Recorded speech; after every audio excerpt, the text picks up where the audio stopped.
I feel like I'm finally one of you guys now, because I've had like, this is like my third week of actually training clients and having a decent amount of sessions. So now I feel like I have lots of questions. So I would love to know the best way to teach someone how to squat and to teach someone how to deadlift. Because, and I'm not saying barbell deadlift, I'm not saying how to, I'm saying just dumbbell, 5-pound dumbbells, deadlift, and then squats, because about half my clients, their squats look pretty good. They're pretty flexible. The other half of my clients cannot squat to save their life, which is why they've hired me, and I'm working on it, but I'd love to know your tips. And same with deadlift. And I remember it took me a long time to really get the hang of deadlifts, even just with a dumbbell, lightweight dumbbell. So I would love to know how you guys teach like total beginners, because I know 2 of my clients are over the age of 60. So like, how would you teach your grandma how to deadlift? Have you ever listened to the Barbell Logic podcast? No, but I will certainly add it to my list. Yeah, for me, it was a really, really clear resource when I was starting out, when I was in exactly the same position as you, trying to think of how to turn this knowledge into things you can actually coach people in. If you can keep them out of the unsafe territory, then at least you can work and be doing reasonable reps, moving them towards becoming proficient. So what the heck am I talking about? If you see some pretty bad butt wink and they're doing like 200% body weight squats, you need to stop and address it, right? That is not safe. Maybe they're going too deep, etc. But if you've got somebody with a 2-pound dumbbell and you don't like the way their back is bending just a little bit, their brace isn't super great, but it's probably not unsafe, right? At least then they can get some work in, and you can coach them a couple times to do whatever it is that they need to do, but they're not going to feel completely frustrated and stalled. Do you get what I'm trying to say? Yeah. So basically what it would look like with a 60-something-year-old that's never squatted before would be body weight or no weight at all. There's a chair underneath them or nearby, or they're using a wall or something along those lines. They're squatting. I'm picking probably the quote unquote ugliest part of their current squat pattern. Give some coaching for that, but not more than 3. Mm-hmm. And then as long as their movement stays in what I would consider relatively safe territory, allow them to work a little bit. Okay. Can I share what I've tried so far? Okay, because this is also something I feel like the gym where I'm at, I really honestly feel like I need like a mentor, because I feel like I was hired onto this gym as a totally brand new trainer, which I appreciate the confidence in me, but never trained anyone before in my life. And then my boss was like, okay, here's like 7 clients, have fun. And I'm like, okay, like I don't even know, like, am I doing this right? Like, no one's looking over my workouts that I'm planning for my clients. No one's supervising me. It's just like the Wild West. So like, I don't even know if I'm on the right track. I'm just trying to rely on my education or my training. And, but yeah, what I've been doing specifically for my clients who are 63 and 66, I started them out for 2 weeks, basically of box squats with holding a really like a 10-pound kettlebell. So really light. And then this week I graduated both of them into the little heel blocks. So it's like elevated heel squats, just because they started to do pretty well with the box squats. So and one of them did very well this morning. The other one is still just like, she's barely like dipping down. Like her form looks good, but she can't go down more than like, I don't know, a foot maybe into her squat. So I feel like I'm all out of tricks. So, I mean, they're not frustrated. They're making progress. Like they feel good. And I feel good about where they are. It's just, I don't know what the next step is to help them with their squat, if that makes sense. Lindsay, at what point, when they get a foot down, what starts to happen in their body? Do they start to lean forward? Is that just the range of their motion? I think that's just the range of their motion, because both of them, because yeah, they're both in their 60s. And yeah, they're staying upright. Their form looks good. pretty good for, you know, but they just can't go any lower than like, I don't know if it's exactly a foot, but it's not that deep, clearly. And so, yeah, I just don't know how to help them get their squat deeper. Maybe you have them hold on to something, and then, because like you hold on to a rope or a TRX, and then they can just get down into that while using the rest of their body weight to keep themselves upright, and then kind of see where they fail. Yeah, actually, oh yeah, I forgot. The 63-year-old, I had her do TRX squats today, and she actually did pretty well with that. So no, okay, that's a good. So sorry if somebody's already mentioned it, but if the heel blocks are helping loads, then it's looking like an ankle mobility issue, right? Ankle dorsiflexion. Well, could it also be, so the 66-year-old that I'm working with, she's the one that really can barely go down at all in a squat. Her form looks good, you know, weight on her heels. She's pretty upright. But I almost wonder, is it like a hip issue that you just can't like dip down very low? Like just having, just not having the flexibility in your hips? I think oh, go ahead. No, you please. Do you have access to plate loaded machines? So like a seated leg extension, a prone hamstring curl, and things like that? Go through all of those with those clients and find out what they're not.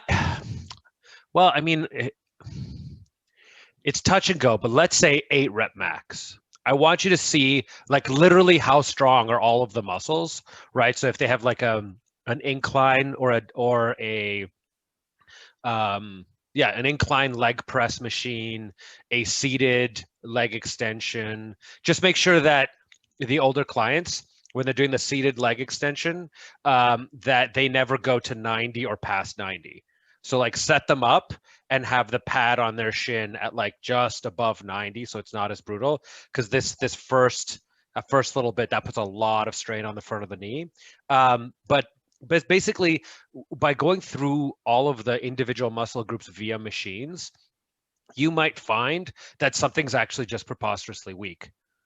Right. Okay. Because like, I don't know their history, but if they haven't exercised in a while, right? What is it? Sarcopenia. I have to remember this for my freaking NASM exam, but like, you know, muscle atrophy due to age is a very common thing. And I've had clients where the seated leg extension, they're struggling with the smallest plate. And I'm like, oh, okay, there's no problem with the mechanics of their squat. Their thighs have literally atrophied, and their quadriceps have literally atrophied. So like hyper focused, machine based, targeted exercises first, right? Abduction, adduction, leg extension, hamstring curl, and then seated leg press until those numbers get to something that you feel is reasonable. Then go back to body weight stuff, because they might be missing some really basic strength that you would assume somebody would have, but somebody who's older doesn't. No, that really helps. Thank you so much. Yeah, I did have the 66-year-old who can barely squat down. I had her do leg extensions on the machine, and then the hip adductor machine a little bit. And then we did TRX squats. And she did a lot better with those. So, okay, good. I'm on the right track. You could try like a straight arm pull down isometric as well to try and mimic the tension of holding onto the bar. See if that works for her. TRX rows, incline suspension rows on rings or TRX or anything like that.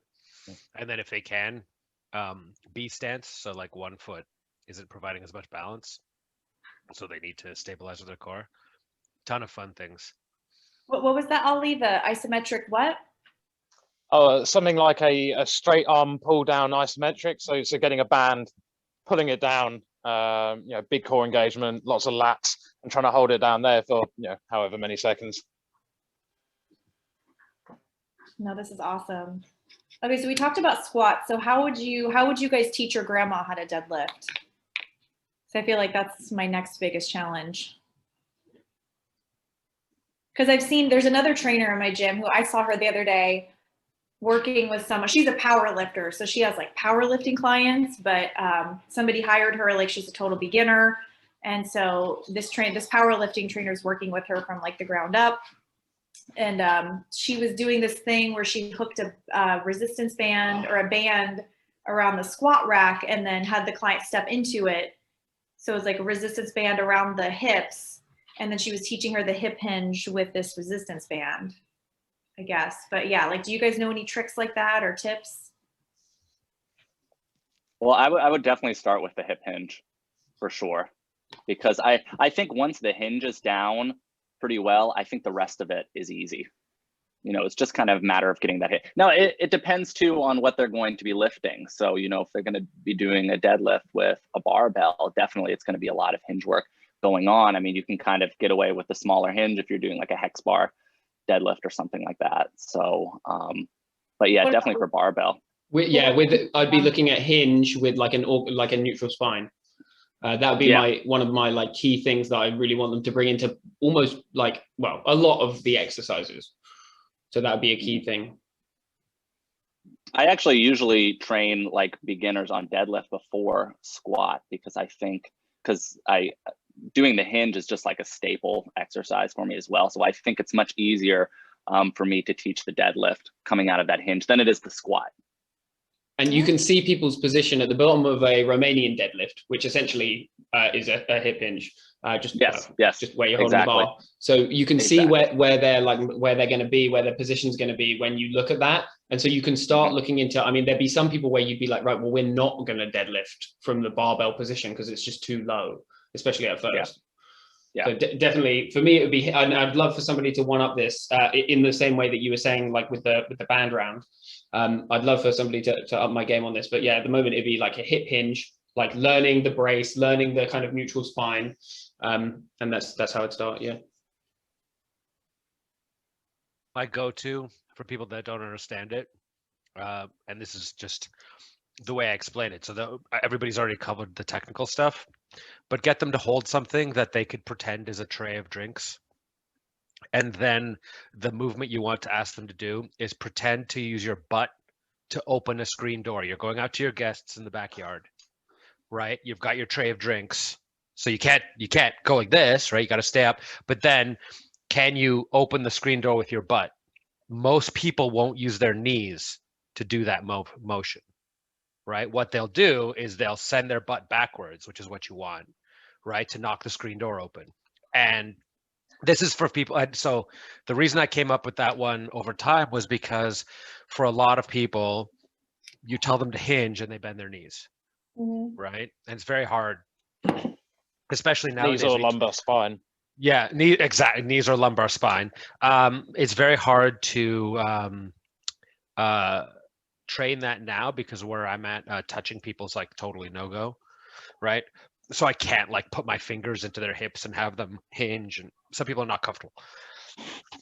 So that one, and then, you know, have you ever seen or done prisoner squats, right? This kind of thing, where it's like put your fingertips on the back of your head, but don't put any pressure, and then try to open your elbows. For a lot of people, that helps them to engage all of the muscles in their back, and it becomes really hard. You can try this on your own whenever you want, but it's really hard to flex your lumbar spine when you're opening your elbows in an active fashion, right? It's not as easy. You can do it, but it's not as easy to do it, right?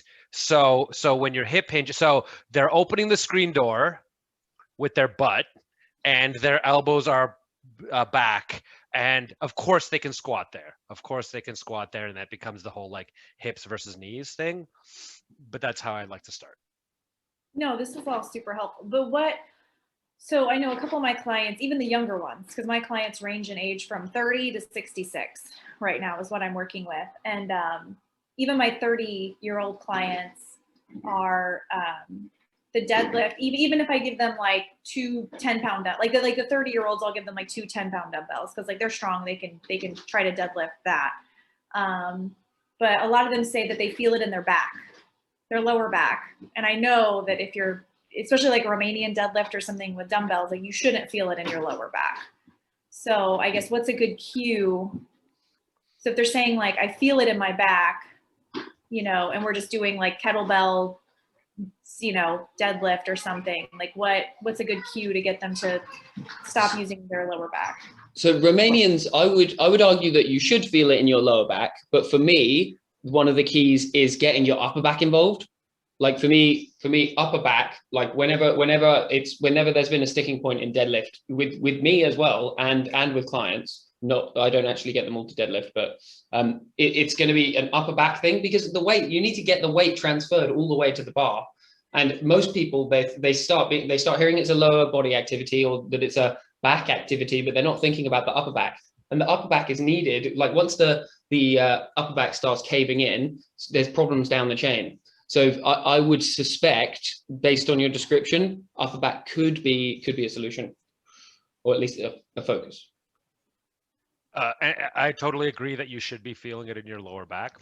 The probing question I would ask is, do you feel that your lower back is flexing, so that you're sort of bending at the lower back and then straightening the lower back through the movement? Or do you feel like your lower back is being challenged in keeping this healthy position that you're in? Because if the lower back is being challenged in terms of just the brace, they just have a weak lower back. Like I just did deadlifts at the gym for the first time in like 13 weeks, and I was only deadlifting 75 pounds, and 80% of it was my lower back. You know, the second set, I set up my tablet to film myself because I was like, crap, because I had the exact same like caution in my head that you're feeling, like, shoot, am I rounding? No, it's just, you know, in the last 12 or 13 weeks, apparently my lower back has gotten weaker. So, but yeah, so they should be feeling the lower back. But you as the coach, especially if they're not wearing anything baggy, you know, watch that lumbar spine and see if it's not flexing and they've got good position. They should. That's fine. No, that actually helps a lot, because one of my clients, I have one client who's like a total rock star, and she's actually listening to me, which is really nice. Because yeah, I've also had my first experience of somebody, yeah, I've said in the chat, you know, the people who say they have these big goals and then they never schedule with me. And I'm like, okay. But my one rock star client right now, so she has 2 sessions a week with me, and then she comes into one of my group classes. So my group classes are a lot more advanced. I mean, they're adjustable to every fitness level, but I mean, it's technically slightly more advanced movements of what I would do with a beginner in a one-on-one session. So one of the movements that my rockstar client went to, that she did in my class, was a rack pull. So, which I knew was going to be a little more advanced for her. And so, you know, my classes are more like small group training than they are like big 20, 30 people. So there's like 8 people usually. So I'm able to give people one-on-one attention when they need it. But so yeah, she was doing the rack pull, and I was like, gave her cues and helped her get it set up. And like her form looked great from what I could see, but she just kept saying, I feel it in my lower back. I feel it in my lower back. And I was internally kind of panicking, like, oh no, is she going to pull something and then blame me? Like, but no, but if you're saying that you may just, if your low back is weak, you may feel that a little bit, then that'll help me not panic as much. If someone says like, I feel this in my lower back, you know. I just want to add something to that as well. It also might be a factor of limb length, because people like me who have quite long legs, like compared to their torsos, will find that their back position in a deadlift has to be a bit more horizontal, and so you will feel more tension going through the lower back. But as Adrian said, as long as you're creating that bracing tension and your spine's not moving through flexion at any point during the move, then that's not something to worry about at all. Although I totally understand the sort of reflex to sort of quietly panic in your head, like, oh, I'm going to cripple someone, but it's very unlikely to happen. Yeah, and back tweaks, a lot of the time it's when people can't feel it. So let's say, you know, it's butt wink at the bottom of a squat. It's when your lower back switches off. There's a lot of an issue. Like, people don't get back issues. I mean, this is not actually true, but hopefully you'll get my point. People don't get as much back issues from doing like the back extension machine, because it's constantly working. I think it's actually a lot of the time when the back is, let's say butt wink, when it switches off midway, that's when you get issues. So one of the solutions is like a really strong brace as well as an overall thing, just making sure that they know how to brace. And for a lot of people, that's a process, not like a instruction. So. Okay, no, this is all really helpful. Thank you guys so much. Do you like kettlebells? Oh, I love kettlebells. Okay, so there's a series that I like to do, which is not at the very beginning, but after you've tried for a little while and they've started to get it, which I've helped to really clarify. So just think of positioning. First, you're standing over the kettlebell. Next, without picking it up at all, you're going to deadlift empty-handed down to the handles of the kettlebell. Okay, so now you are bent over forward, your hands are touching the handle, your hips are very high. From this deadlifted position, you move to the bottom of a squat. So now your chest forward, hips low. And then you stand up. Then you ask the person to get to the handles of the kettlebell by starting with a squat. Then from the bottom of a squat, you transfer to the bottom of a deadlift, and then you get them to stand up. So as you transition between squat and deadlift at the bottom of each position, you get to feel, wait a second, oh, chest down, hamstrings feeling a gentle stretch, braced, tension in my lower back because I'm supporting a weight, you know, I'm face down, I've got, okay, that's my hip hinge. And then when they reorient to the bottom of a squat and their chest is forward, their hands are there, their knees are bent deeply, they're like, oh, wait, okay, this is a completely different position. This is the bottom of. And so I'll have people do sets, right, where they, and then once they're really comfortable with it, doesn't have to be heavy, they'll pick it up and they'll go, you know, deadlift, squat, stand, squat, deadlift, stand, deadlift, squat, right? You see where they're, and that sort of gets them to feel like, okay, deadlift 80% hip hinge, 20% knees, and then squat, you know, 80% knee flexion, 20% hips. Does that make sense? Yeah, that's a lot though. No, that's a good idea. I like that.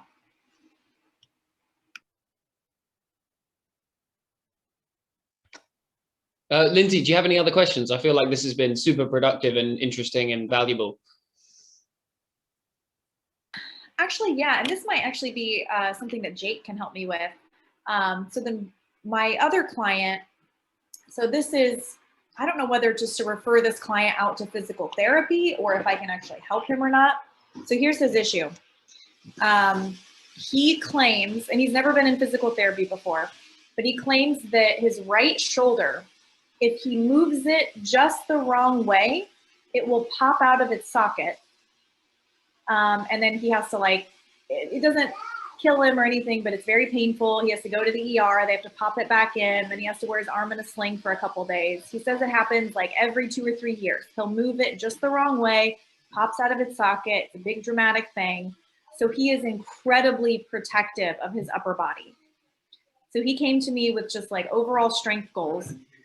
And so I did a couple assessments on him. He's actually like, for a guy who hasn't worked out in a while, he's pretty strong, pretty good baseline, like for, you know, but like he will not do anything. He will do almost nothing with his arms. Like, for example, we were talking about like bicep curls, you know, pretty basic. And he's like, the only way he will do bicep curls, he won't just do the, you know, straight up and down. Let me see if I can show, I don't know what to call this. So I'm just going to show you. He does it where you like, you lean forward like that, and then, so he'll only do that with the bicep curl. And then, what is it? I tried to get him to do like a single leg RDL, you know, as like a balance and things like that. He will not hold basically anything that causes any instability for his arm, his right arm especially, he will not do.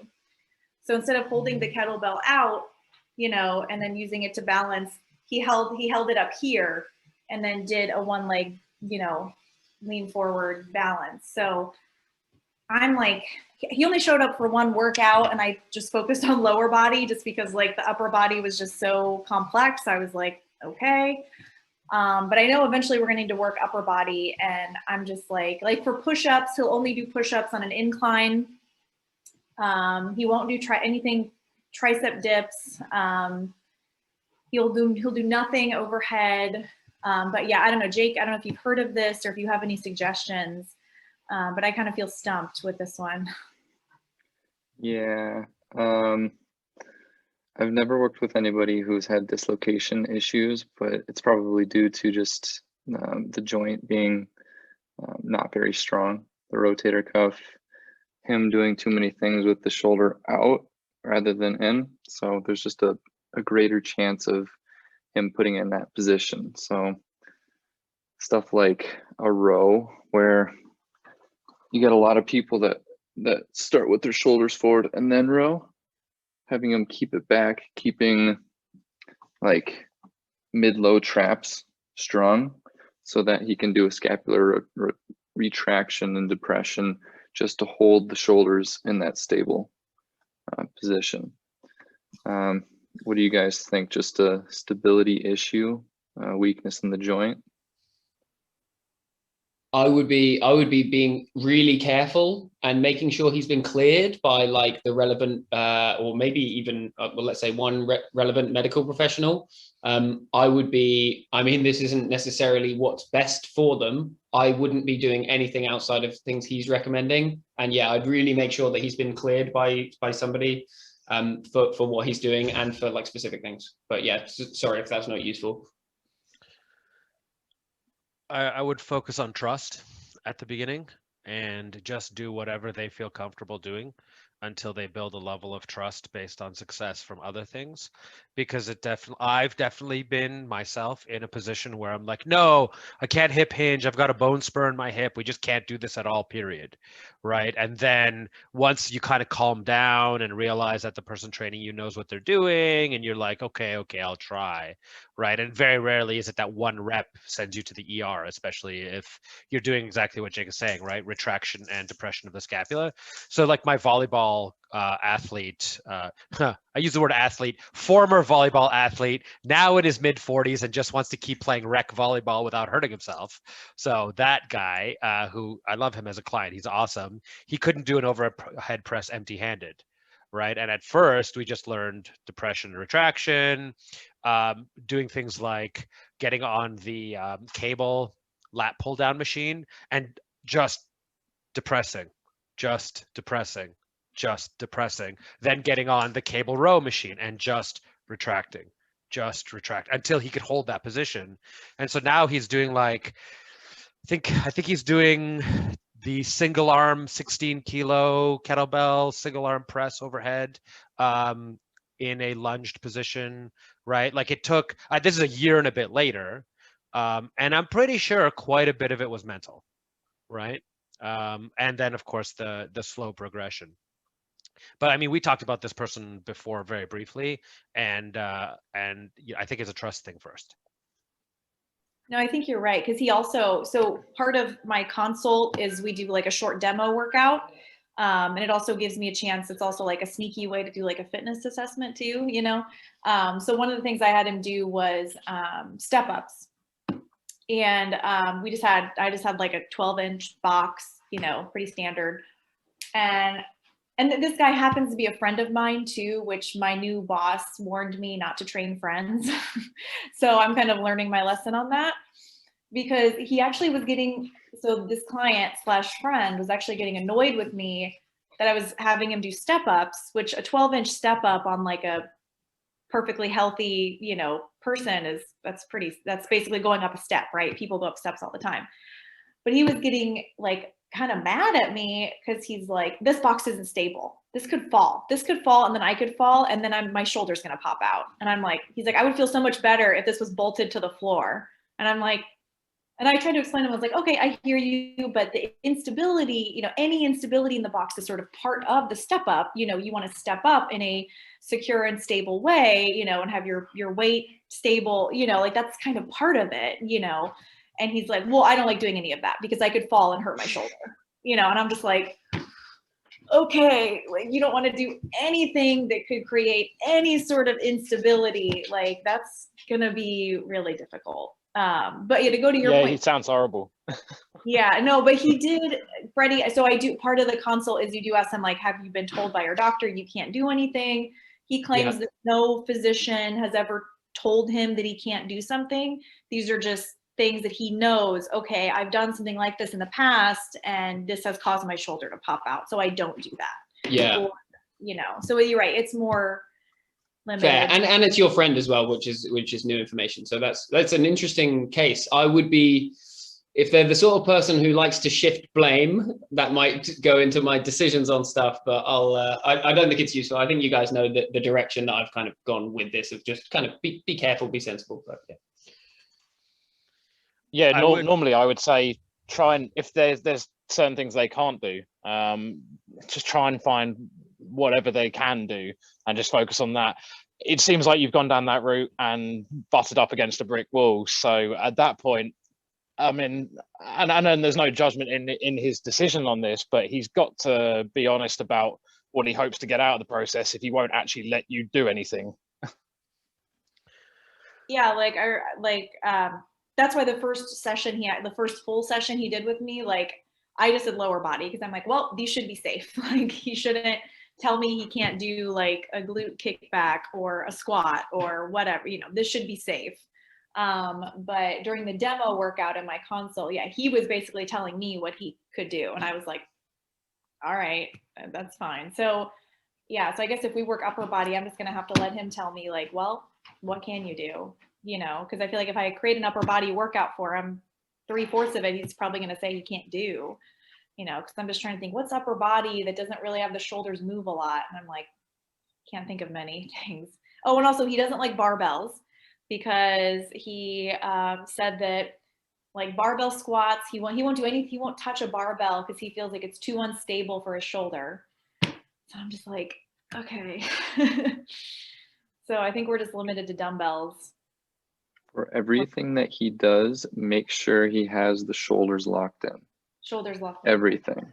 If he's doing a push-up, if he's doing a row, if he's just holding the weight, make sure that shoulder is locked in. Okay. And that should help him remember that mind-muscle connection and everything that he does, but it should also give him trust doing more things. Because, yeah, it does sound like a trust issue. He's done it so many times that he's just like, I do not want this to happen again. No, and I don't blame him. Like, honestly, if that happened to me, that sounds horrifying, you know, that every couple of years, ugh. Yeah, he said that it's much scarier for the people around him than it is for him, which I believe him. But yeah, but I also, you know, I want to give him a good experience, like, you know, and he's hired me, so I want to help him, but, you know, he's not making it easy.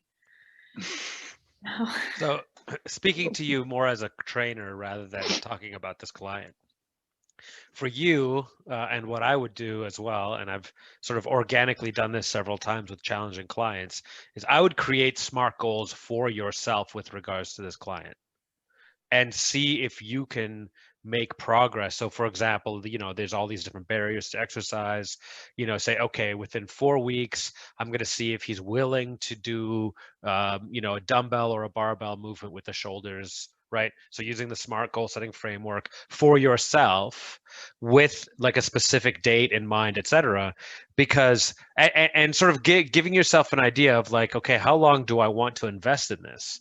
Right? Because in theory, you're not here just for the hourly income. You're here to actually help people get better. So if this person is refusing to make any sort of progress, and as you coach them, they're refusing to do anything, and you've got something measurable that you've been journaling, then you can have a sit down in 4 weeks and say, okay, so here's the things that we've been doing, here's the things that we've been trying to do, here's the lack of progress, you know, these are the barriers that I've observed, etc. But then also for yourself, you know, you can say that you've given a really good effort, a really good try to help this person, and they have chosen not to participate in that journey, right? And I've had people like that where you give them good advice, they come and they train, they don't do it, you know, especially the 1-a-weekers, people who train once a week and then they have homework. They're the ones that are most likely, if they're not doing anything else that you tell them to do, to see no progress and no value. Then you can have that really strong upfront conversation, be like, okay, over the last 4 weeks, you were supposed to do 4 yogas, 4 cardios, and 4 weightliftings on your own over 4 weeks, and then 4 sessions with me. You came to 3 sessions with me and did nothing of your own, right? Address that right away before it gets into, right? Because I think that you want to, as a new trainer, you want to see if you can overcome those barriers as best you can, but at the right moment, you want to pivot to clients that are actually interested in participating in training. No, that's good. Because actually I talked to my boss about this client / friend, and so he also wanted me to, because he's a friend and he told me he wanted to hire me a long time ago before I was even certified. So like, whatever. But he said that he wanted me to like monitor his nutrition, Like he uses like the Carb Manager app, and there's a way that I could download it. And he's like, I just want you to look at my food intake. If I know someone's looking at it, I'm going to be more accurate with it. And I'm like, with any other client, I would like totally charge extra for this. But I'm like, okay, you're my friend. I need some practice, whatever, I'll do it, you know? But so I noticed like he's not tracking it. So he came to me with these big goals. Like, I want to finally get in the best shape of my life. You know, I want to get my nutrition locked down. I know that you've done this before. I trust you, blah, blah, blah. So I'm like, great. And then, you know, he comes in for one session. And then he didn't schedule another one. And he's like not tracking his food. So I'm like, okay, like, so I asked him at least like, hey, like, you know, because this is true. This isn't a tactic. Like my schedule is filling up pretty quickly. And, you know, so I messaged him, I don't know, like last Sunday, because he wasn't on my schedule at all last week. And I'm just like, hey, I noticed that I don't see you on my calendar this week for another session. Hey, you know, my spots are filling up. I want you to get in when it's convenient for you. You know, is there a time you can come in this week? And he's like, I'll schedule in the app when I'm ready. And I'm just like, all right. Okay. Well, there comes a time, sorry to interrupt, but you said, he said something really important that you can use. He said to you, he wants to be in the best shape of his life, right? So you need to bring that back up, right? Because either he actually wants to be in the best shape of his life or he's not telling you the truth. Right. So and some people need to you need to put that in his face. Okay. Because then also with the food intake, I was like, he's tracking his breakfast and lunch, but not tracking his dinners. And I was just like, instead of shaming him for not tracking, I was like, so like, I was able to look in the app. Do you feel like what's in the app is an accurate representation of your nutrition for the last week? You know, because that gives people the opportunity to say like, oh, no, I haven't, or yeah, I feel like it's good. And he's like, okay. And he's like, yeah, I think it's pretty good. Just like, okay, I highly doubt you're only eating 800 calories a day, dude. You're like 6'3", well over 200 pounds. Like, you're not eating 800 calories a day. Like, I didn't say that to him, but I'm just like, all right, well. But so my question to my boss though was like, so how many times do you get a client who comes to you with these big goals? You know, and I've noticed that a lot of them ask me, okay, based on my goals, how do you recommend I move forward? You know, like how many times do I need to come in? How many classes what should I be doing in between our sessions? You know, they ask for our advice. So when my friend Robbie, his name's Robbie, he came to me, I was like, great. So based on what you've told me, I think you need to be training with me twice a week and then doing at least one other workout on your own a week, whether that's, you know, coming to one of my classes or coming to another class at my gym, or I can give you like a body weight exercise to do at home, but 3 intentional, you know, sessions a week, and then like just doing basic movement, like walking, staying active in between normal days. And so I'm like, how many times do like people come to you with these goals, you prescribe them a plan, they don't follow that plan, but then they blame you because they're not making progress? Like, does that happen a lot? Or do they normally blame themselves? I think there's things, for example, the thing Adrian said that you can do to make that pretty unlikely, but by default, that's certainly a possibility. Yeah.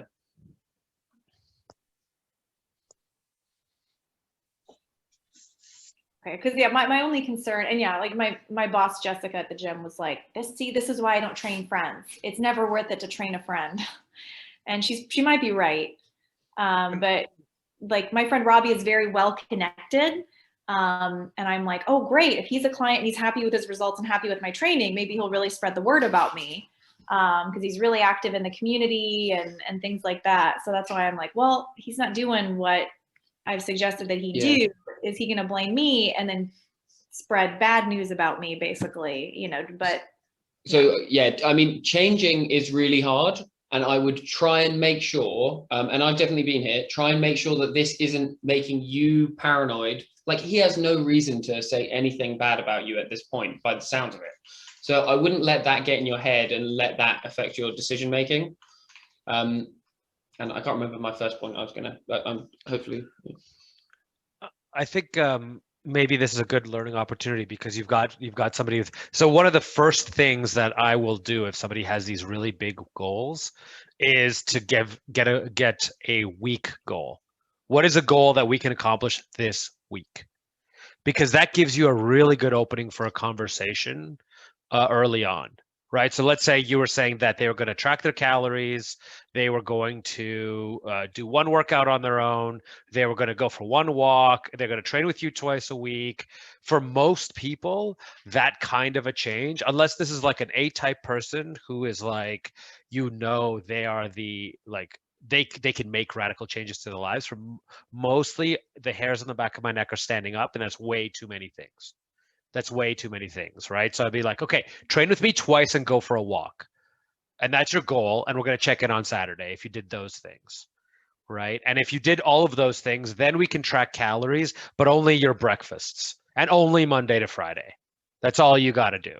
Okay, you did a walk, you did 2 training sessions with me, you tracked your breakfasts for 5 days. Sweet, let's put something else on top, right? But going from 0 to 100 for, I would say 3 out of 4 people. And this is, again, you got to learn this through the interviewing process, et cetera, right? For 3 out of 4 people, going from 0 to 100 is not going to work. But mostly the tool that's been very helpful for me when doing this week time frame is it prompts a conversation, right? Because you could have a conversation with him. If you've written down, say, 4 things for the week, you could easily have a conversation with him on Saturday and be like, okay, you said you'd do these 4 things, you did 1 of them. What do we need to do to fix that up? No, I love that. And that's actually what I do with my other clients. Like my other clients have pretty realistic expectations, like I have one client who's seeing me for, fat loss and strength training. So, we're working with her step-by-step with nutrition, basically exactly what you said, Adrian, like, okay, first my first thing with her was like, okay, your coffee, you drink a lot of sugary coffees. Let's just cut that sugar in your coffee in half. You're not going straight from super sugary to black coffee, just cut it in half. And see how that feels, So we're doing step by step, but this is what he wanted. Like when he first came to me, he made it sound like his nutrition was already like on point. Like, oh, I've been doing great with my tracking. I feel good about my nutrition. I just need to add in exercise. So I'm like, what do I do? Call them a liar? It's like, they feel like their nutrition's great. Yeah, I don't know. This is just a whole mess. Maybe I should just stop talking about this guy. No, it's just, because like I said, it's like, if they say they want to do all these things, it's like, You won't believe I fired a client for this reason. Perfect nutrition. Jake, tell us more. So I did this weight loss challenge and Wait, did you tell us about, is this the person you told us about before? No. Okay. That's a better story. No, I was doing a weight loss challenge and there was a couple girls I saw in the gym and I chatted up with them. I said, hey, I'm going to start this. Have you guys heard anything about it? It would be fun to do together. A good little challenge against yourselves. And so they get into it. We're a month in and I'm going week by week talking about the next steps for the rest of the month and nutrition being this and that. And this girl comes up to me at the end and she goes, I don't think I'm going to change my diet. Like, I'm 23. If I want to eat a pizza, I should eat a pizza. Meanwhile, she's like 38% body fat and shows it.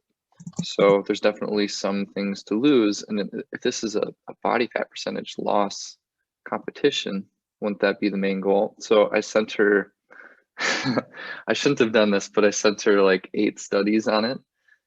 Just proving my point, and it might have been a little bit too forward, but I didn't see her after that. Oh my God. At the end, I contacted her. I said, hey, so I'm measuring everybody to see who the winner is. And you contacted at the end?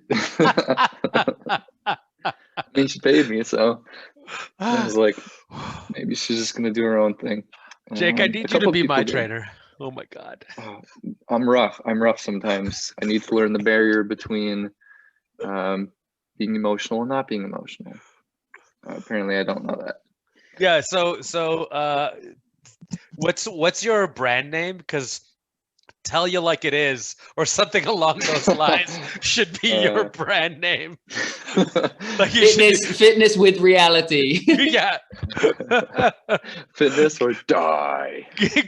Get real with Jake. I'm sorry. I love the 8 studies and the fact that you actually had the willpower to reach out at the end. Yeah, I actually had to look up that email because I wanted those studies again for something else. So like a couple months ago, I re-looked it up and I read over it and I was like, that should have been okay. And then I showed my wife and she's like, that was very aggressive. So yeah, I don't know. If I can take a screenshot and send it to you guys, I'll do so. First of all, I would love to read that. Second, so I know Casey, who's still on this call. Hi, Casey. I know she has mentioned before, and this is true. So like, I feel like where some trainers fall short, and this is my limited wisdom because you guys have been trainers for years, I'm new, but having been somebody who's been significant body fat, I don't remember what I started at, but it was pretty high, you know, and then gone from whatever I was when I basically being more, you know, not morbidly obese, but my BMI was like 32 down to like a 17% body fat. Like I know how it feels to, you know, have all that extra weight, not know how to get started. And it really is like you, and I'm torn between like, yeah, you need to be aggressive with people sometimes, but also like, it can just be such a sensitive topic, especially for women. Women have a lot of shame attached to it. You know, it's, I don't know. You just gotta, I'm not saying you did anything wrong, Jake. I mean, I haven't read the email. I trust that you knew what to do with that specific, you know, you know this person better than we do. We've never met this person. But I'm not surprised that your wife found it more aggressive than you did because, I mean, yeah, just as women, especially if you've been overweight before, it's, you know, it's really, what? Oh, my 3-year-old wants to say hi. Yeah, so it's hard. I don't know what else I have to add about that other than, yeah, I think you're about to make a super good, like the point that I'm seeing as the extension of what you're saying is that you should be finding your audience. Don't try to be the trainer that can train everybody, right? Find your audience. So if your audience is women and they're ones that are struggling to lose weight and that need a compassionate and empathetic trainer that can guide them on that process, then 100% try to find those clients. So when you have somebody come in and say, my diet's perfect, I'm awesome at counting already, I just need a little bit here, a little bit there, I'm good. You're gonna know because you've been doing this, you've been targeting your audience, that this person isn't your audience, and you could actually just hand them off to somebody else, right? Like for example, I remember this consultation really distinctly because it really was like eye-opening for me. But I had this client, and after several probing questions, it came out that they basically admitted to me that like if somebody's not yelling at them aggressively, they're not going to work out. But when somebody yells at them aggressively, they get the best workouts of their life. And so, you know, they had a trainer that was too friendly, and so they just didn't do anything. They need a drill instructor, basically, right? Not yell at them in a derogatory fashion. And so because of me knowing what I'm like and my group fitness history, I was like, okay, you're completely the wrong client for me. But Jake, if I had your number, I'd probably be like, yeah, Jake will tell you like it is. He'll whip you into shape. But like, yeah, so don't try to be everybody's trainer. Find your niche. Because like I need somebody like Jake that will just tell me like it is, so that I can't give myself excuses. I would probably flourish a lot better in that scenario. Right. And I feel like, honestly, a lot of women, probably more women than men, need that sort of hand holding with nutrition, just because with women, there's so much more shame and stigma being overweight than there are with men being overweight. Like, I know I'm feminist gym class, and, you know, I try not to bring feminism into every single conversation, but this applies. You know, think about fat, you know, overweight male celebrities.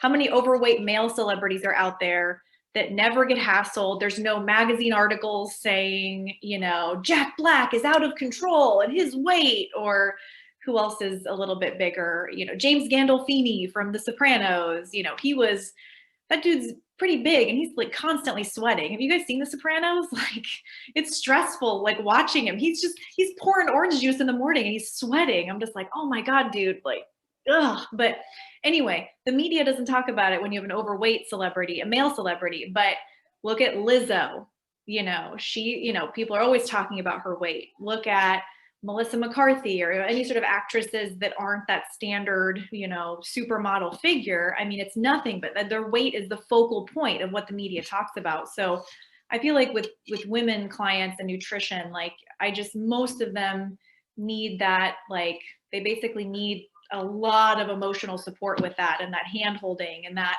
okay, yes, eat pizza, but instead of eating an entire large pizza, eat half of a large pizza. You know, instead of eating a whole sleeve of Oreos, eat half of a sleeve of Oreos.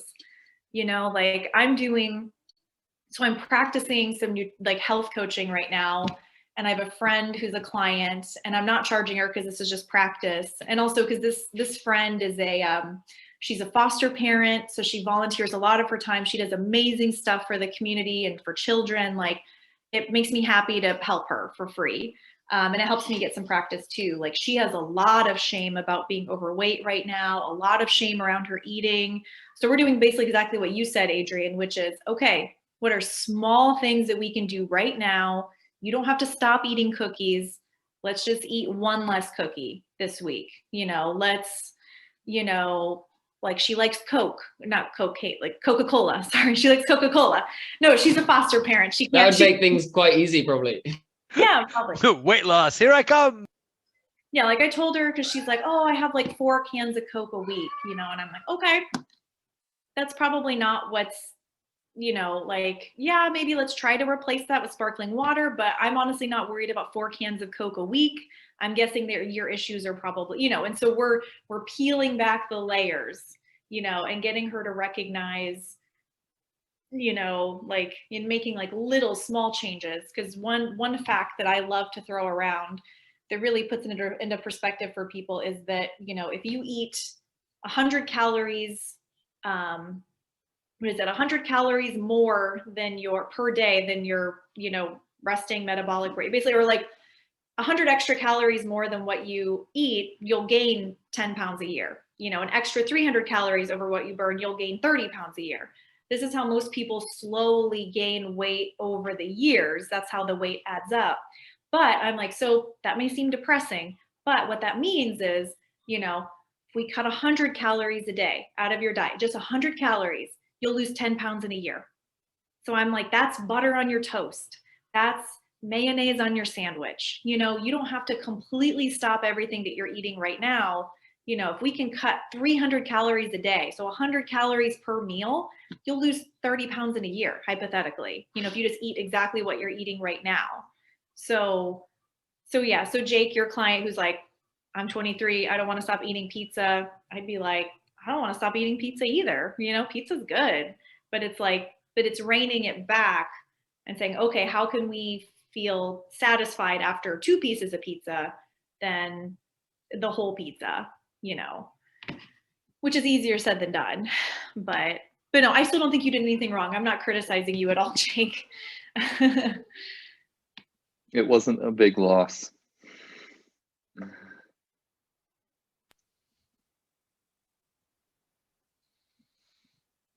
I'm so tempted for us to get a screen share on this. I'm just going to read Jake's email. So it looks like just to let anybody who's listening, it looks like, you know, just a couple of links to some studies. Yeah, I took a screenshot of the most like prevalent studies. There were a few more, but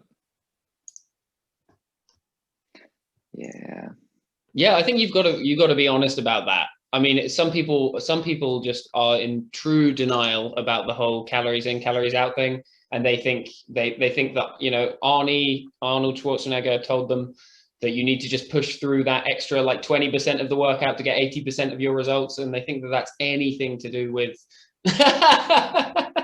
nice. And they think that's anything to do with weight loss, and it's just not at all. Yeah, and I think that sounds like a really difficult scenario. I certainly would have started a lot slower than that, but I'm too nice. Although that being said, I'm sure you went through a whole thing before you sent that beast of an email. Yeah, this was 4 weeks into it, and each week we met talking about things, and this was to the point where, okay, she's gone through week 1, week 2, week 3, week 4 of my suggested goals. Let's go on to what's really going to be the game changer, because she hadn't really exercised before either. So that's kind of what we focused on the first month. And I've changed it drastically to where we start focusing a little bit on the food, the nutrition part of it in the beginning. But yeah, that was the first year that I did it, and it's gotten better, but I don't think I could have done much. Say that again? No, I was going to say one thing that has stuck with me, Jordan Syatt Fitness. He's one of my favorite fitness guys on Instagram. But one thing he says really stuck with me, and it's, if you put in B- effort, you're going to get B- results.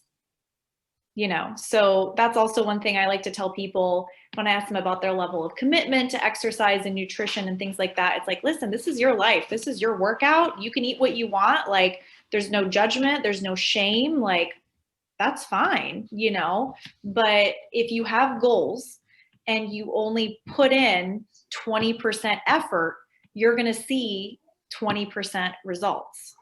Oh, so, okay. Sorry, can I interrupt there super quick? How many people, when Lindsay said that, were more motivated or less motivated?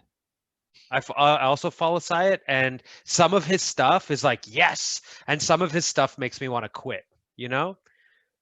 Like, and so that like 20% thing is like, because sometimes, like, I guess some people need a cold glass of water in the face, and some people will leave the gym from a cold glass of water in the face. Oh, totally. Oh, go ahead, Fred. If you put in D- effort on your workout, and you put in A+ on your food and nutrition, and you're trying to lose weight, you're going to get like almost all your results, right? Depending on your, you know, depending on your goals.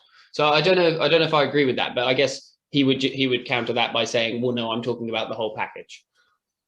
Oh, absolutely. And I think it depends on I don't think you should say this to everyone or even anyone, but I know it's something that helps me.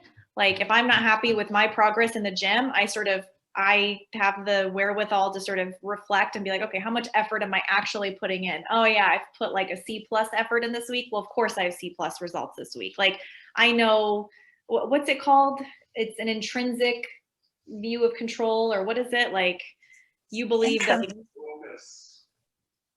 what's it called? Oh, internal locus. As in terms of an external locus, where you think that everything else is responsible for you, whereas you think, I think I would only use that, you know, B- effort, B- results if somebody had very specific goals that they were working towards, you know. But now if their main goal was just, I just want to move my body, I want to get stronger, I wouldn't say like, oh, you're not giving 100%, how dare you? Because no, with movement, of course, we know that the only enemy here is just being sedentary. Anything you can do to just not be sedentary. This is what I say in my classes all the time, probably so much that it annoys people. I'm just like, as long as you are moving your body in my class, I do not care what you do. If you need a modification, if you don't like the exercise that I have for this station and you want to do something different, I don't care. I have no ego attached to the workout that I wrote. You want something different? Again, as long as you're moving your body in this class, I'm happy. You know, do all the modifications you need, regress it, you know. So no, I wouldn't say that to somebody who, you know, it's mostly like, you know, if somebody's like, well, my nutrition's been crappy the last couple of weeks and I haven't been going to the gym, and, you know, you're not actually, you know, so you know what? No, I walk that back. I don't know when or if I would ever use that B- results or B- effort, B- results, but right, I feel like some people might need to hear that, but clearly not. I mean, certainly not everyone. I love that thing you were saying about what you say in your class. In the right class, that'd be awesome. Like, really take the pressure off, because like in my head, when people attend a class, it's like, you're here. This is like, you know, as long as you're doing something, this is great. Yeah, it's fantastic. Oh, so I love that. Well, because I've been in classes too where there's a movement and like, I just freaking hate that movement. Like, God, do not make me do that. I don't want to do that. Like, you know, and I'm like, in my head, I'm just like, God, stupid, I hate it. And the more I got into my fitness journey, if I got into a class and there's a movement like that, I'd be like, well, I'm just gonna do something different. I don't care. You know, like, I don't care if people look at me weird. I don't care if the coach looks at me weird. I just, like, what is it? I really don't like, what is it, lateral raises. Like it makes my shoulders pop. It doesn't hurt, but it just feels weird. So I don't do them. I mean, there's probably a way to work around that. I'll figure that out later. But so yeah, if I'm in a class and they want me to do a lateral raise, I'll do something different. So, and in our classes at our gym, we have people in their 60s, we have people in their 20s, we have people of all different fitness levels. So I want to make it very clear that it is 100% okay to modify, regress, do something different. You know, we have people with injuries, you know, so they need to do something different to work around an injury. I'm like, we have a couple clients that are very overweight, and just so their body, you know, they just can't do certain movements, or certain movements are very challenging for them. I give them something different. You know, there's no shame around it, because the goal is just to move. So if you're moving, great, A+, you know, so. I think an important like takeaway from all this is, you know, I think even if you're training like a very niche group, but especially, you know, if you're training in a gym and you're just getting people from all sorts of different backgrounds, you're just going to run. And I mean, people just, not everyone's going to have the same coaching style or need the same coaching style, right? And it takes a little bit of time to figure out exactly what they need. Sometimes they might even say something like, oh, I need someone to push me. And then you try to push them and they like shut down a little bit, right? So you have to figure out a little bit, okay, how much can I push you? So I think those are things that just take time. And the longer that you work with the client, the more you start to figure that out. Like, where can you push them and when do you have to step back a little bit? But so I think it's just comes with experience. I think I agree with that a lot. No, I think you're absolutely right. That was really insightful. Thank you, Daniel. Because actually one of my other clients she's 106 pounds. She's about 5'4", so about my height. And she wants to, so she doesn't need to lose weight, clearly. She wants to gain weight through building muscle.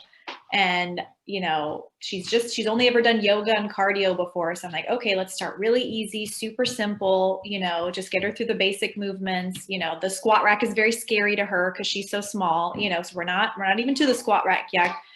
But I had my third session with her last week, and she was like, so I want to come see you in a couple of days, but could you go, you know, she's like, so I want to schedule a third session for this week, but could you go a little easy on me?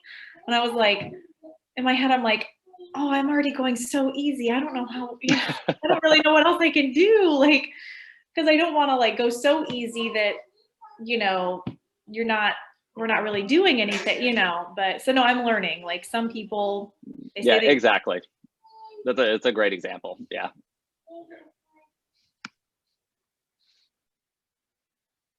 When people tell me that they want an easy workout, I tell them it's going to be easier, but I make it harder, and they know now not to say that. That's exactly what I wanted from you. I feel like we're learning a lot about you today, Jake. You've been holding this in for so long, and it's all coming out. I want an easier workout today. Okay, I have replaced all of your breaks with wall sits. Thank you. Pretty much. Like, you know what? Once we're all vaccinated and it's safe, we should all totally like meet up. We should find some international spot, and then maybe we can all take turns coaching each other in person.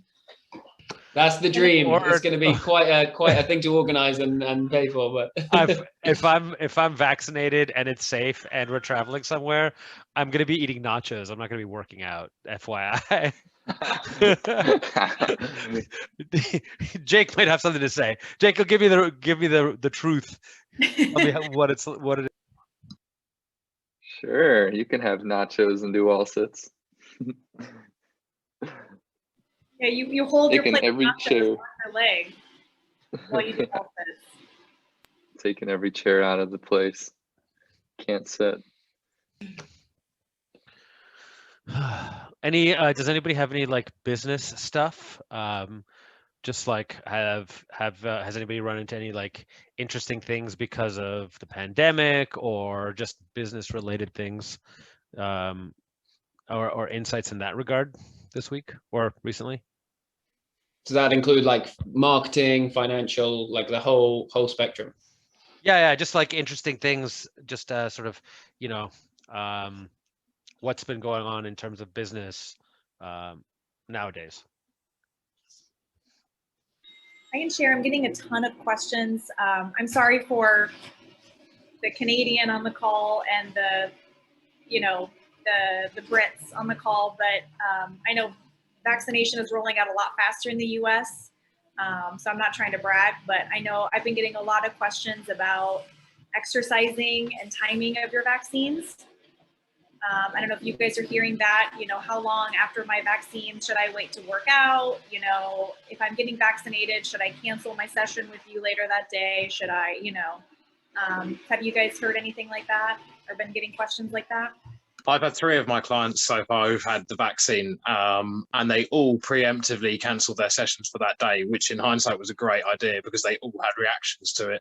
Yeah, I've had a couple too. So yeah, so if any more of my clients say they've got the vaccine coming up, I think at this point I'll just, as a matter of course, say, okay, that's great. We'll cancel that session and we'll give you, say, 2 days afterwards, just in case, just to, you know, get yourself together again.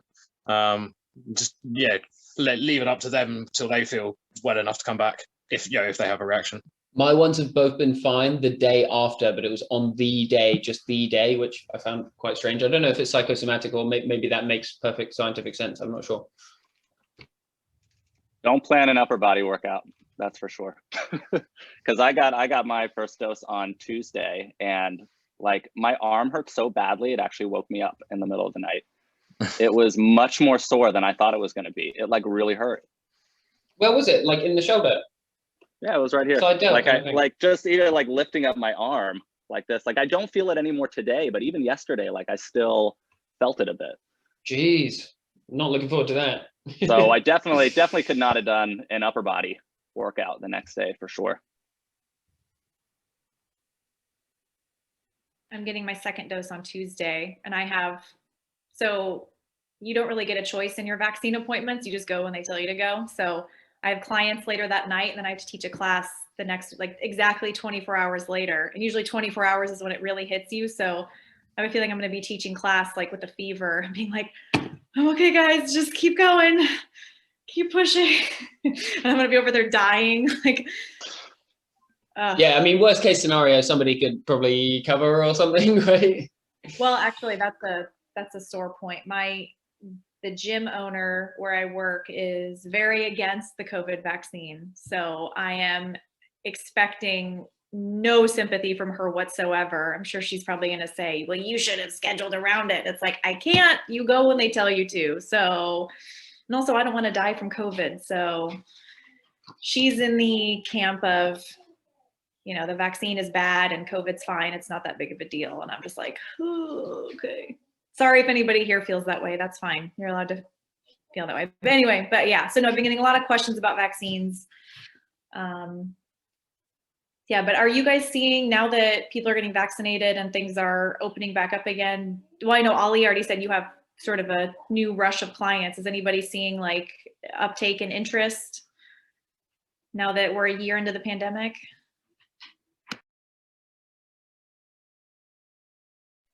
It's been about steady for me. I mean, I feel like for me a little bit, because I still have a lot of my clients are in New York City, so I could go see them. But the problem is, it's like they used to all be more in one spot. So if I wanted to transition to some sort of hybrid or in-person model, it'd be pretty easy. But it's like now I have clients all over the place, and even if they're New York City, they might be like in a different borough or something. And so I'm trying to figure out how I'm going to navigate that down the road. Do I just tack on an extra $15 or something per session for like a travel expense? Are they going to be all right with that? What do they want to do? How are you finding that online? If some of them are online at the moment? What's that? Like, do you think online will work for you? Oh yeah, definitely. Yeah. And I mean, the ones that I have that don't live in the city, I mean, that's going to be the only option. I mean, I'm not going to be able to see them otherwise. So I'm fine with doing that for sure. Yeah. But that works out really well, right? Because I can just see people back to back. But it's like, even if I'm going to the Upper East Side and it's like, you know, I'm going to see a client, it still might take me 10 minutes to walk to somebody else on the Upper East Side. So it's, you know, it ends up cutting into the time I could be making money. Yeah. So that's kind of tricky. Yeah. So I don't know if anyone has any words of advice, if you're doing hybrid already. Just got to charge for your time. Yeah, I guess so. And time starts when you're traveling. Yeah. So if it's 75 minutes and of that 60 minutes is training, 15 minutes is travel, charge for 75 minutes. Even when I open up here in Toronto, like my little studio, I can't open still. But even when I open up, I'm still going to have 15-minute gaps between clients. And so I have to charge appropriately because in an 8-hour period, I can only have 6 clients. So, you know, that affects my bottom line and so on and so forth. Yeah, that's an interesting question. It sounds like I know the answer for Adrian, but I'll ask everyone anyway. Do you guys usually do sessions back to back when you can, like straight back to back? So people pay for an hour and they have an hour and somebody can go straight after, straight before? Yeah, I do it back to back. Yeah, but I always tell people it's 55 minutes anyways, just to allow for that little 5-minute window right there. If I don't have anyone right afterwards, I'll just go, you know, to the full hour, 61 minutes, 62. I don't really care. You know, it's just a couple minutes. But yeah, if I have them back to back, I try to do it for sure. I do back to back. A lot of my clients know each other, or at least the ones that are working out near at the same time. And when the next one comes in, they know what they're doing. They're doing a 5-minute warm up on cardio machine. They're doing some foam rolling, whatever else. So I kind of need to fit all of them in with their work schedules. So as long as they're okay with it, then it's not a big deal. So. Yeah, this trainer online that I really like, and I might change to it. They do an hour, but the personal training is 45 minutes, and then the last 15 minutes is cardio or self-guided stretching. So that really gives you that window between clients, so you can go back to back. That would be one way to do it. But yeah, I'll only go back to back if the people know each other. So I have one couple that trains with me, and so they're 9 and 10. They're also in the same household, so the fact that they see each other before and after, like, no big deal. Yeah. Yeah. Yeah, I try and leave about 15 minutes between mine. Just gives me a chance to, you know, go to the toilet, get a drink, and most importantly, clear my head out of sort of, especially where we've been talking about, you know, different coaching styles. Sometimes, you know, if you've been in big, shouty, energetic mode, you need a second just to reset and kind of, oh no, actually, I've got a completely different kind of client coming in the door. We're doing completely different stuff. I just need a second to familiarize myself with what I've got planned. Because yeah, I hate that feeling when someone walks in, you haven't prepared yourself mentally, and you're like, right, okay, let's go. It takes you a second to like slot into place. Having a tablet helped. Oh, sorry. Yeah. Sorry, I was just going to say, I have 2 clients that are virtual, just separate from the gym where I work, but all my in-person clients, they are able to schedule me back to back, but they already know the drill at this point that I turn on the elliptical for them, and they have a choice of, so that I like them to show up at least 5 minutes early so they can get warmed up. And I communicate this to them ahead of time. So that way they know to get there 5 to 10 minutes early, and they have the choice of either hopping on the elliptical just to warm up their body, or do like what I forget who said it, the guided stretching beforehand. Yeah, Jake, have you not? Fred's been on a stability ball like this whole time. Like, yeah, like not every time we've done the call, but like maybe at least 5 times we've done the call, I've been bouncing. Apologies for the interruption. I just see him going like this. Do you find that you're doing a lot of work outside of paid time in your gyms? Yes, quite a bit. And then do you charge for that? Like for example, program design. Let's say that you have somebody that's quite demanding, and so you've got to create a 6-week program for them, and then of course you write the program, and within a couple of weeks you have to make modifications based on their actual performance and results. I do all of that in my spare time, and actually it really adds up, and actually I don't charge enough. Yeah, that's me. Exactly the same here, Freddie. Yeah, I do by the month for almost all of my clients. So any extra work is just kind of in the deal. But I charge a decent amount if I know I'm going to do a lot. So I feel vilified. Since switching to virtual, I feel like I'm much more efficient though with the amount of work that I'm doing outside of the sessions.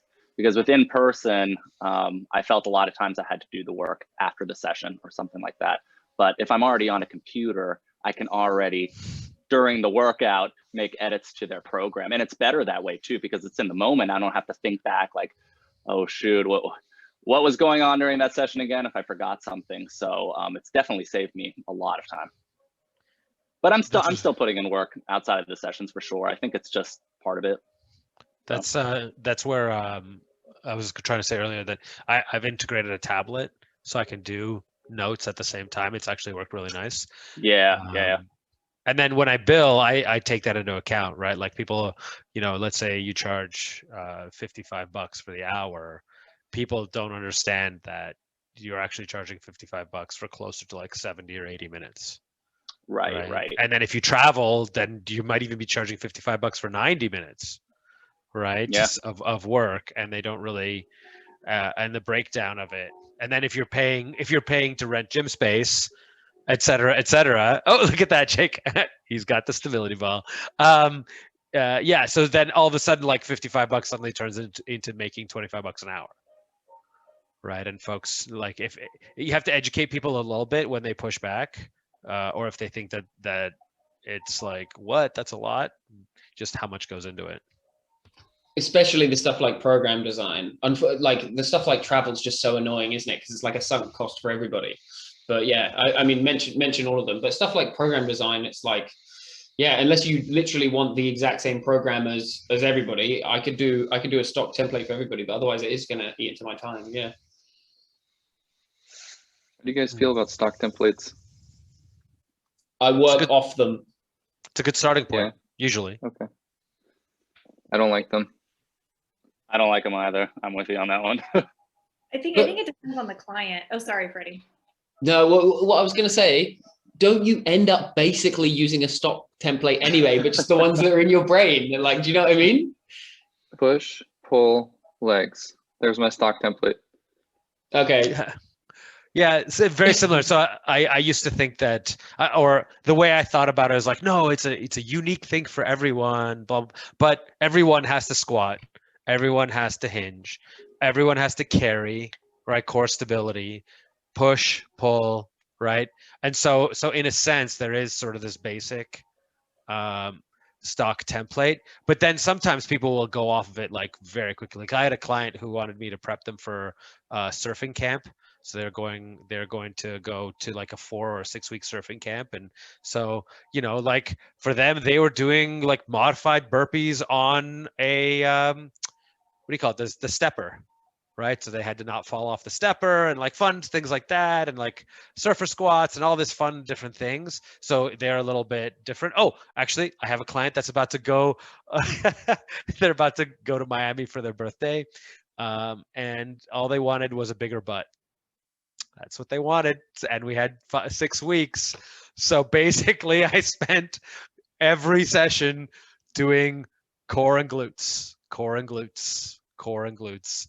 That's all the exercises they did every session. And some people just, they want that. Like, I'm just not, but I know Jake is laughing. I can't wait to hear what Jake said. But they did gain 3/4 of an inch on their butt. So there we go. Wow. You're gonna have to send me that program, Adrian. I could tell it to you right now. Let's go. Glute bridges, shoulders elevated. Okay. When your ass is on fire, change the glute bridge very slightly and resume. Cool. Your ass is on fire, do unilateral glute bridges. Okay, great. Your ass is on fire, do the other leg. Awesome. More glute bridges. You need a break, do some core, back to glute bridges. You need a break, do some squats, back to glute bridges. So just super high volume and like high reps. Oh yeah. They're having it's over Zoom and they have no equipment. Yeah. Right? How am I going to grow your butt? You've got to do thousands of glute bridges. It's the only way, and it's working. Okay, I'm going to give you free marketing advice. So what you do is you take out a paid Instagram ad and have this client do a testimonial. Adrian helped me grow my booty by 3/4 of an inch in 6 weeks. And then just charge like $500. Yeah, Adrian's asses. Sorted. That's not my target audience. Thank you very much, everyone. Thank you very much. Yeah. Well, it's just like the who was talking about the protein supplement, the what was it? The person who's paying $700 a month for this protein. Was that you, Adrian? No, it was Jake. Oh, Jake. Yeah, it's sort of like, right. They had this like website. Yeah, remember you said they had this like website with like the specific nutrition that they would get. Wasn't that you, Jake? Oh yeah. Yeah, Ideal Protein. Oh yeah, the $700 a month protein powder that's guaranteed to help you do whatever. I don't know. Well, it's like made up foods already. So it's like supplements and like, I guess, a lot of shakes, but then they have like certain foods that they've made. So they've got like snack stuff like brownies and whatever that's really high in protein, has no carbs in it. So it's like fake stuff, but yeah. Kind of cool. But I'm just saying, Adrian, I know it's not your target client, but I'm saying if you want to, Nope. I don't want a whole bunch of people messaging me asking me to make their butt bigger. That's just not my dream life. That's not what I want.